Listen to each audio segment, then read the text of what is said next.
Ladies and gentlemen, welcome back to the YouTube channel. In this video, I am going to be talking about why AI is quietly sabotaging your marketing. Because if you're a business and you're using artificial intelligence to help you create your ad copy, create your landing pages and your emails, you're going to want to watch this video because a lot of people are seeing their results get absolutely tanked. And I'm here to show you why and how to fix it. So in this video, we are going to be covering why using AI can indeed kill your results, despite it feeling like it's doing such amazing work for us. Then I'm going to share the diagnostic process that we use before we use AI that enables us to get amazing results so that you can replicate it and do the same. And then I'm going to share the 10-70-20 rule as well, which is our guiding principle when it comes to using artificial intelligence inside our business. So for those who are new to the channel, hello, my name is Elliott. For those who are coming back, welcome back. I appreciate you. Brief little bit of history. So I have been in the marketing world for over 10 years now, despite my young and youthful appearance. I started off at M&C Saatchi Performance, working as a search and social executive before I quit. Started my own business in my mum and dad's front room, grew that into a 7-figure agency with a bunch of awesome team members. And then in 2025, exited that and joined Entrepreneur Circle, where I currently am the Chief Marketing Officer. During that period, I've had the pleasure of working alongside and with many of your favorite gurus in the space, and even speaking at events and blasting some fire. That was one of my favorite moments ever. Within our current business Entrepreneur Circle, we have a software company, we have a high ticket coaching program, and we have got a low ticket community, our core business units. This is a snapshot of our last 30 days performance, and we spent about £72,000 in advertising, drove 6,000 leads, 600 sales calls, 6,202 sales, and 1.1 million in total revenue. So I share that so you understand the context where this information is coming from, because you should never trust random strangers on the internet. So this channel is all about showing you how we drive traffic, how we convert traffic, and how we close sales, both the guiding principles and the tactics that we deploy within our own 8-figure business. And we share them to you because that's what life's all about, and we want you to have a good time as well. So artificial intelligence, if not used properly, can be a wrecking ball to your results. We've seen this ourselves when we have actually created campaigns almost entirely with AI and barely made any changes, and actually it performs pretty bad. But just recently I saw this with one of my clients as well. And so to illustrate this point, I must tell you about one of my clients I work with in my secret vault. And this client, they're a coach. They do around, they spend around £10,000 per month on advertising. They have a nice webinar funnel. Every single week they do a webinar, spend a couple of grand on ads, fill the webinar, deliver some value, pitch, sell an online program. And they are just having a great time, and they're crushing it and getting lots of results. Now, we've been working together for a very long time. I want to say well over a year. And long story short, in their last webinar, which took place about a week ago, they noticed their landing page conversion rate decrease. It went from like 15% where it was at to about 7%. Now, firstly, this 15% for a free webinar, normally you'd say that's very low. I would benchmark 35% here as a good conversion rate. Key point of context, they have multiple qualifying questions. So we are adding friction to get higher quality leads. So we're actually okay with the 15%, but the drop to 7%, damn, that is steep, and we don't like that. We want to get that back up. So obviously we noticed that drop to 7%, and they sprung into action, which is good, which is what a good business owner, a good marketer should do. Let's make some changes, let's get that back up. And so what they did is go straight to Manus, our AI tool of choice, and they fed it the landing page, and they got it to rewrite the whole thing. And they presented it back to me. They said, look, Elliott, Manus has had a go at our landing page. It's improved it. Here's all the new structure and copy. What do you think? My response was, chuck the whole thing away. Chuck the whole damn thing in the bin. You see, not because the copy that Manus had produced was bad. In fact, it was very good copy. But because in this scenario, they were about to solve the wrong problem. And they were about to replace this entire thing with what AI had produced. And so today is first all about showing how to diagnose what the right problem is, and then how to use AI in the right way to solve the problem. This is how we get good results. So, you see, the main problem with AI is that when we give it a task like build me a new landing page, it is working off its own knowledge base and its own context. It's up to us to share as much information and detail with it as possible if we want to get a high quality output. But again, the challenge that AI has is it is self-contained in this box, and so it only knows what we have given it and what it can find on the interwebs, okay? And this is where the first disadvantage exists, because AI sees your page as text and we see it as a key part of our system. And one of our biggest superpowers we have as a business owner is our level of context. Our level of context is supreme. And until we reach AG1 and AI is plugged into every single thing that we are doing and it's monitoring our thoughts, we are always going to have better context than it, because we know our business. We know how we operate, all of our interactions with our customers, what's going well, what's in the pipeline, and so on and so forth. AI does not, unless we explicitly tell it. So this is why we have to make sure we deploy and utilize our context in our decision making before just getting AI to reproduce something straight out of the gate. You see, we have weeks of data. We know when we have made changes, and AI, frankly, has got none of this, okay? Unless we specifically tell it. So today I want to show you how we diagnose what is actually wrong first, so that we can then use artificial intelligence properly to fix it. First, we need to understand the funnel. We are going to have some ads, our source of traffic, that go to our landing page. On this landing page, there's going to be some kind of form, and then we're going to have our thank you page as well. Now, when something breaks, when we look at our stats and all of a sudden we're not getting the results we want, our cost per lead is a little bit too high, where is the first place people normally look? They normally look at the ads, because that's typically where they notice the cost per lead is increased, and then they normally look at the landing page. Now, I have observed that since the rollout of artificial intelligence, people default to these two things more than ever, because actually new ad copy and new landing page copy, AI can produce in like 30 seconds. It's an easy fix. So we actually use our own internal bias and practically project that that is the constraint, because we know we can fix it really, really quickly. And in some cases, it is just not. And this is where our context comes in. Because in this particular instance, with my client, they were thinking the landing page was the issue. And I had a quick little look at the scorecard and at the page, and lo and behold, the culprit was not my landing page. It was the form. And I was able to get there because I had applied my extra layer of context that I had. So here was the decision making. These guys are running this webinar. They've been running it for a very long time. They had at least, 20 weeks of profitable webinars under their belt. That is important context, because we know this thing works. We know the landing page conversion rate was at around 15%. And then all of a sudden it dropped to around 7%. This is the dip that we have observed. Now, what we also know is that they have made some changes, because every week they're tweaking and trying to improve things. And we know that the week before, they actually changed the form.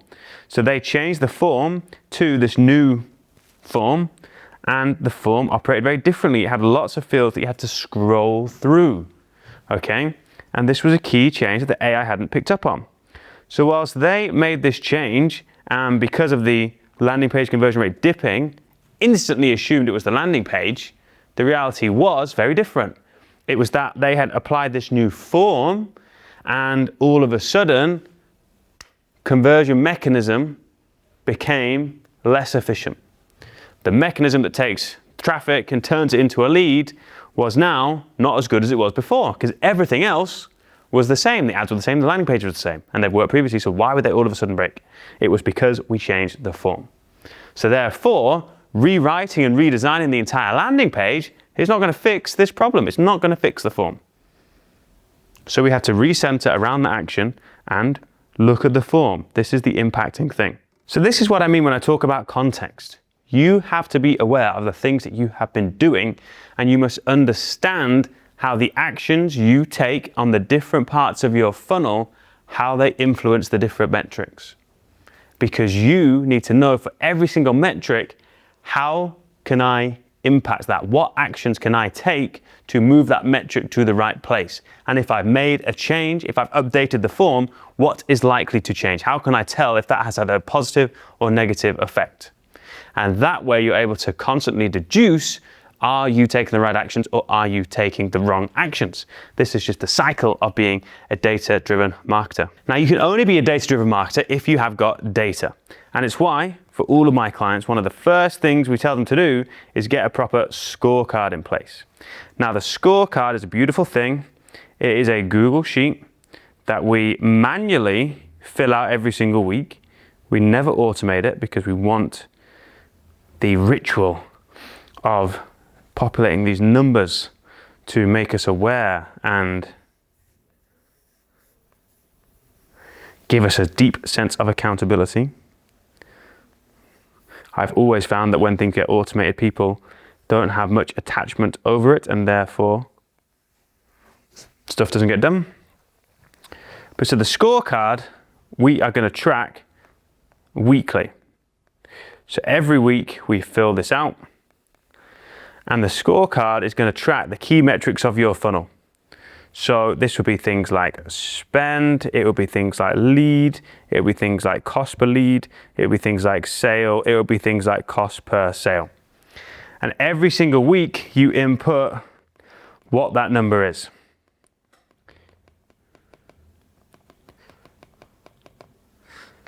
Now we make this sucker incredibly colorful, because we are going to color code it. So if a number is on target or getting better, then it will be green. If the number is off target or getting worse, then it will be red. And that way we can just look at our scorecard every single week and immediately know which part of our funnel is working and pulling its weight and which part is not. And therefore, which part should we focus on? And if I know which part to focus on, that immediately narrows down the set of actions that I need to take in order to fix that thing. Because firstly, if my spend is in the red because I've underspent, then I need to figure out why my campaign's underspent. Did I just not allocate enough budget? Have I turned off all my ads? Is Meta throttling my campaigns? What is the reason? Did my credit card get declined? Whatever. If my cost per lead all of a sudden has gone up, then I need to investigate that. Is it because my ads and my cost per click or my click-through rate has increased? So I've got some creative fatigue, or Meta's allocating my budget to some inefficient ads that I now need to pause? Or is it the landing page? Did I get the same cost per click and click-through rate, but all of a sudden my landing page conversion rate has dipped? Is that because something's changed on the landing page? Is something broken? Did I make any changes to the landing page? Did I update the mechanism, the lead form? Is the lead form working? Has it broken? Do I need to reset it or something? And then same with the sales process. And we use this to direct our actions. Now, what is important with this is you look at it every single week, and over time, you have got weeks and weeks of context. We like to have a rolling 13 weeks worth of data on this bad boy, because it enables us to see the trends. It enables us to see over time how the actions we are taking are moving the metrics in our funnel. And this is key because as a business owner, as a data-driven marketer, we want to develop our intuition. We want to develop our deep down knowledge of what we're doing and how it actually makes effects and impacts on our marketing, because we consistently want to be optimizing our week and our time based around the highest revenue generating actions, the things we can do that are going to move the needle the most. And if you operate in a world where you are not completely on top of how your actions are impacting the numbers that our entire life revolves around, then that is a bad place to be. So we want to solve that, and we look at a rolling 13 weeks and we develop this intuition and feel, and it keeps us focused on the right key actions. So once we have got the scorecard, then we can actually look at the diagnostic process. Now this is honestly pretty easy. But number one, look at your scorecard. So this is the first thing you want to do on a Monday. My team are responsible for filling in the scorecard immediately on a Monday at 8 a.m. And then we have our team meeting, and the focal point is our scorecard. And we look at it, and then we discuss what we did last week. Did that move the numbers in the right way? What's our constraint for this week? And what are we therefore going to do next? Now, once you're looking at the scorecard and discussing it with your team, you need to layer on your context. You have got to think, you have got to apply your knowledge and your experience from what you have been doing and observing within your business to the numbers, because the numbers are one part of the story. You have got to project your opinion and insight on top of it using all of the additional context that you have. Then you need to identify your single constraint. Emphasis on single, because in any business you have got one constraint at a time. And so we need to decide what that is. The one thing that is throttling our performance more than anything. The one thing that if we solve would have the highest impact on our overall results. And it is always one thing. But then it's time to take action. And controversially, we typically want to test one thing. One single thing. Because what most people do is they detect a constraint and all of a sudden they mix that with their ideas and boom, they're creating new ads, new landing pages, new emails, new offers, new campaigns, new ideas, new this, new that, new everything. And they throw dozens of brand new variables into the mix. In order to have stable long-term growth, where we are just consistently getting better and better and better every single week, we want to test one single thing each time. Because if we test more than one thing, we cannot truly say which thing caused the result. Did this change actually drive performance up or down? If we've changed multiple things at the same time, we can no longer assign the causation. And it's critically important that we do have a level of causation we can apply, because that's the only way you can just systematically move things up. And people rush and they try and do everything, and as a result, they actually completely invalidate a lot of their testing and they end up spinning the wheel because they don't get the clarity on what is going to move the result, and therefore they just do no. And they're in this perpetual cycle of like being stuck, and it sucks. So we want to test one thing. So this brings me to the 3 golden rules. This brings me to the 3 golden rules of testing and optimizing and making changes. Number 1, do one thing at a time. Don't destroy your experiment. We want to establish the causation. This is why you have to get very good at identifying the constraints. You're always changing the thing that's going to have the biggest impact. Number 2 is we act fast. We do this on a weekly cadence. Scorecards updated every Monday. We have the meeting, identify the constraint, identify the action, execute the action. Next week we do the same thing again. So we're doing one key thing every single week. This is important. Most people are too slow and they think, actually, if I've made this change, I need to allow many weeks, or yes, let's assess against next month. That is a death wish. The world we live in is very fast moving, and it's normally less to do with the amount of time something's running and more to do with the total amount of people that see it. So especially if you're spending, over £1,000 a week on your advertising, then you should be fine to do this weekly. People fret about stuff being statistically significant, and most cases, that is just a silly way. We're better to move fast, make a decision, and let's move on to the next thing. Because over time, that speed really begins to compound. Also, the algorithms these days, they learn so fast. It's a myth that it needs hours and hours. It's a myth that it needs weeks and weeks to properly learn before it gets good. It's way more powerful than it used to be, and you see results very quickly. If it's working, you will know. The third one is where a lot of people go wrong, and this is to just log everything. So when you make these changes, keep a log of it. What date did you make the change? We have a big Miro board where we have screenshots of what we've done and like a little timeline, so we can stay on top of it, because we make lots of changes. Sure, yes, it's critically important we remember, or our team can pick up over time which ones have been made and which ones actually drove the results.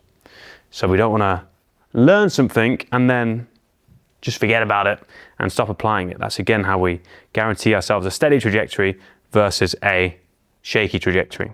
Final thing I wanted to talk about briefly is the 10-70-20 principle, which we use now when it comes to using AI. So when we are going to use artificial intelligence to help us create one of these changes, whether it is new landing page copy or new ads, we apply this. And what this means is the first 10% is our original thoughts, our own ideas, knowledge, opinions.